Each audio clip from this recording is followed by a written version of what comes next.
국토교획법에서는 주거지역 내에 입지 가능한 근린생활시설로 전용, 일반, 준주거는 제1종 근린생활시설 설치가 가능하나 전용은 제2종 근린생활시설 설치는 불가능하였습니다. 그리고 일반은 조례가 허용한 지역에서만 가능하였습니다.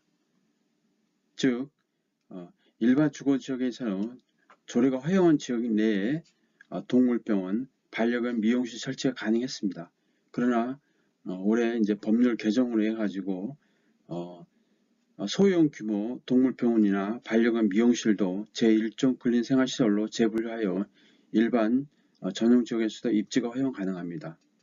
즉 이제 구분 없이 이제 일반이나 전용 지역에서도 이제 동물병원이나 그다음에 반려견 미용실 설치가 가능하여 이제 일반 우리 국민들의 어떤 접근성이 이제 강화되고 그다음에 국민의 편의가 증진되고 그다음에 많은 사람이 이제 창업할 수 있는 그런 어떤 그 길이 열리기 때문에 이제 건축법 시행령이 아마 개정될 것으로 이렇게 보입니다.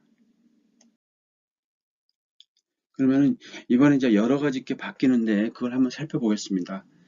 이제 현재 이제 그 건물의 높이가 이제 층고가 이제 상향이 되었죠. 왜냐하면 각종 규제를 해가지고 또 그런 거라든지 그 다음에 이제 재생에너지의 어떤 수요가 또 증가하기 때문에 아파트 내 이제 풍력발전소 설치 같은 여러 가지 이제 그 상황이 많이 발표 이제 여러 가지 게 이제 현재 나타나고 있는데 그거에 대해서 한번 알아보겠습니다.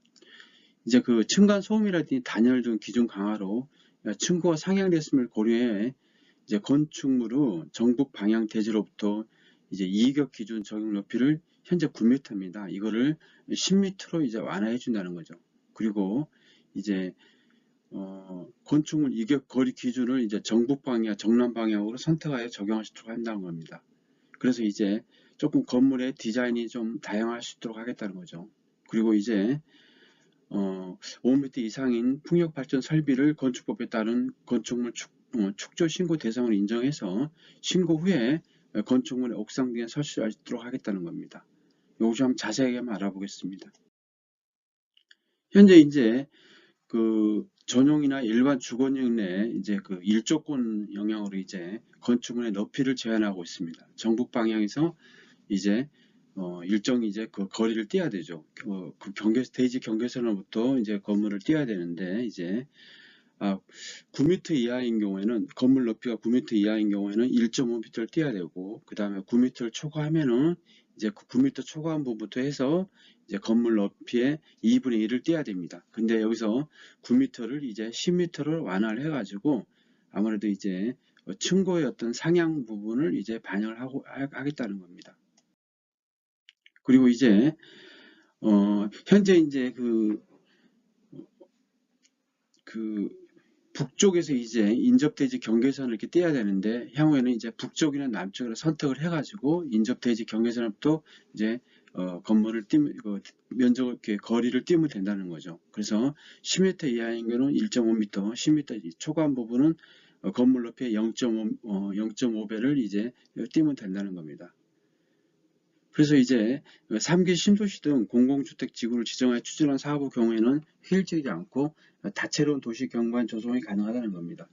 이제 우리나라는 이제 땅이 좁고 이제 건물이 따닥따닥 붙었기 때문에 이제 일조권 영향을 많이 받는데 그 일조권 영향으로 이제 건물의 대지선으로부터 이제 일정 기간 이제 거리를 띄어가지고 이렇게 재야 되는데 현재 9m에서 10m로 이렇게 완화를 했다는 거가 있겠습니다. 그리고 이제 북쪽과 남쪽을 선택할 수 있다는 거죠.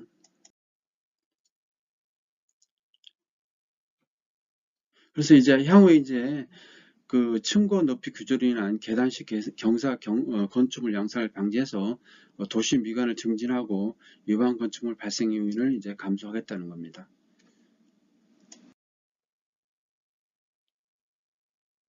이제 아무래도 이제 이렇게 한다고 그러면은 공공주택 지구도 이제 기존에는 이제 한쪽 방향에서 이제 정북 방향과 정남 방향 선택하여 적용할 수도 해가지고 이제 창의적인 건축 디자인을 가능하겠습니다. 이거는 이제 올해 이제 건축법을 이제 개정을 한다고 하니까 개정이 된다고 그러면은 3기 신도시 등 공공주택 지구 높이가 기준이 유연하겠다는 거죠. 그리고 이제 두 번째는 이제 현재 우리가 이제 그 전기세도 굉장히 이제 올라가고 있는데 향후에 이제 풍력 발전 설비도 이제 공작물 축조 신고 설치할 수 있도록 하고 안전 확보를 위해서 높이 5m 이상의 설비는 내진 설계, 내풍 설계 확인서를 제출을 하겠다는 겁니다. 그래서 이제 신재생 에너지 확산 장려 및 옥상 유휴 공간을 활용하겠다는 거죠. 그리고 이제 세 번째는 뭐냐면은 현재 이제 그 생활 문화 변화를 해가지고 이제 공유주거 서비스가 상당히 이제 외국에서는 활성화되어 있는데 우리나라도 그걸 활성화하기 위해서 임대형 기숙사 용도를 신설하겠다는 겁니다. 그래가지고 이제 공공주택 사업자나 또는 민간 임대주택 따른 민간 임대주택 사업자가 이제 어떤 학생이라든지 아니면 근로자를 위해서 이렇게 하는 것뿐만 아니고 일반인을 대상으로 해서도 임대 운영할 수 있는 임대형 기숙사 용도가 신설되겠다는 겁니다. 그래가지고 주택 등 유사 용도 대비 주택지수 낮고 공유공간 등의 기준을 적용해서 이제 활성화하겠다는 거죠. 그래서 이제 일반인의 운영할 수 있는, 그러니까 일반인을 대상으로 할 수 있는 이제 임대 기숙사 용도를 신설하겠다는 겁니다. 아무래도 이제 1인 가구가 증가하고 청년층의 어떤 그런 게 어떤 주택 부족을 이제 임대 기숙사 용도로 이렇게 한다는 거는 이제 주거비를 좀 낮추겠다는 그런 개념도 있을 것 같습니다. 해외에서는 이제 그 상당히 이제 그게 굉장히 이제 활성화되어 있다고 봐야겠죠. 다양한 유형의 주거 공급을 통해서 청년들 1인 가구의 직주, 근접, 건축 수요를 충족하고 도심의 주택난을 해소하겠다는 겁니다. 그리고 이제 가장 중요한 게 이제 그 이번에 이제 그 개정될 것으로 보이는데 현재는 이제 그 반려동물이 굉장히 증가하고 있습니다. 그래서 현재 2020년 기준에 반려동물 인구는 638만 구 정도 됩니다.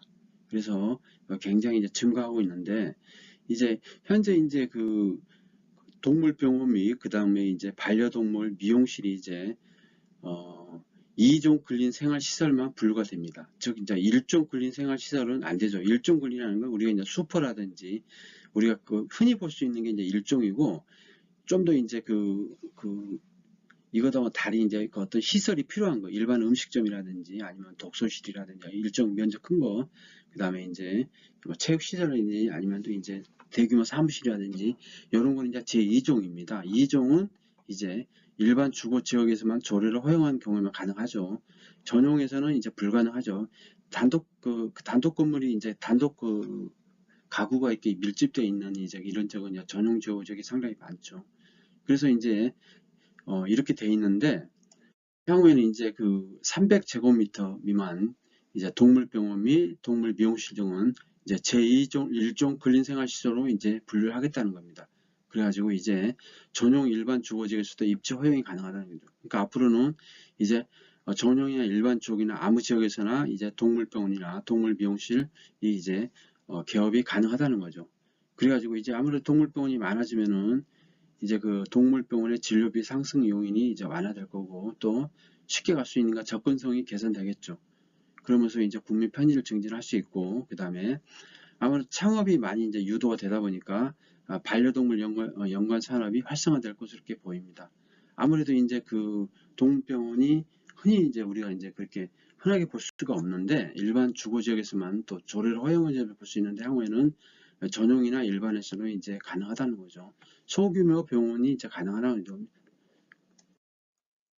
그리고 이제 오피스텔 내 경로당이나 어린이집을 설치를 활성화하겠다는 겁니다. 즉 이제 오피스텔 용도, 부속 용도로 경로당 및 어린이집을 명시하여 오피스텔 건물 내에서도 이제 자유로운 용도 변경이 위치가 가능하겠다는 겁니다. 아무래도 이제 그 오피스텔은 이제 그 많이 제한이 있었는데 주거용 오피스텔에서도 경로당이나 어린이집이 설치가 가능하다는 거죠.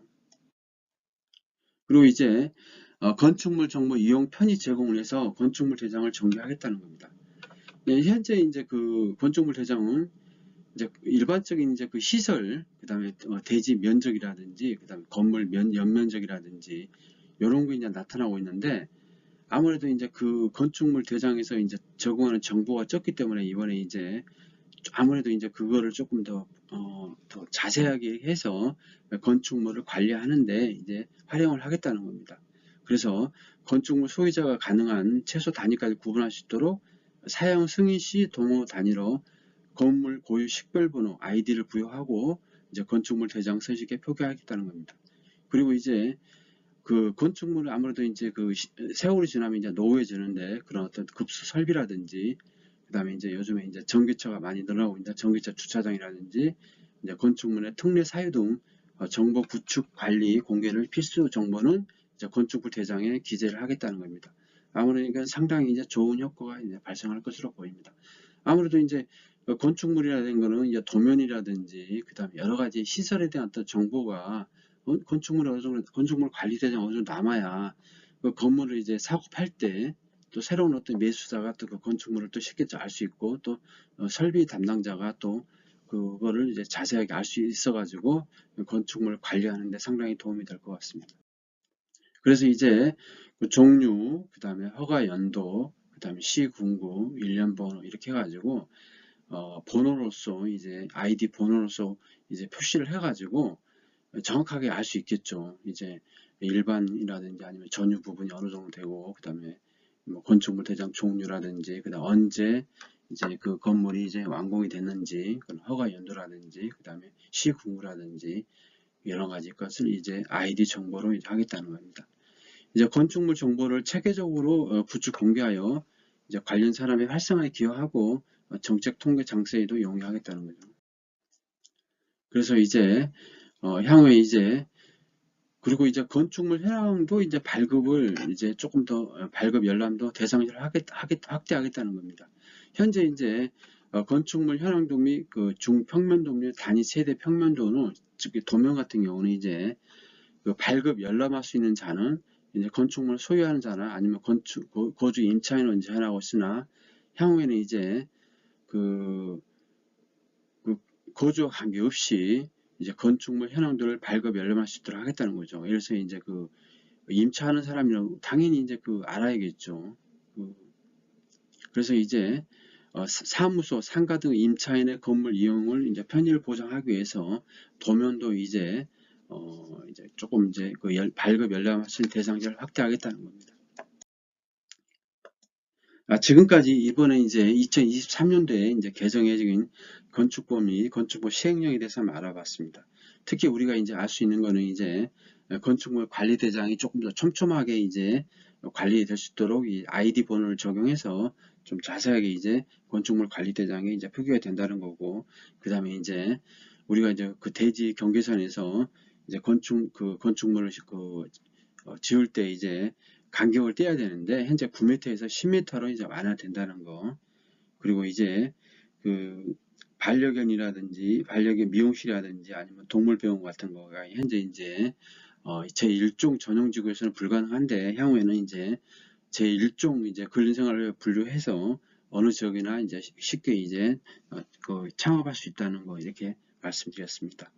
지금까지 이제 2023년도에 바뀌는 이제 건축법 및 건축 시행령 중에서 우리 생활과 밀접한 관련이 있는 사항에 대해서 말씀드렸습니다.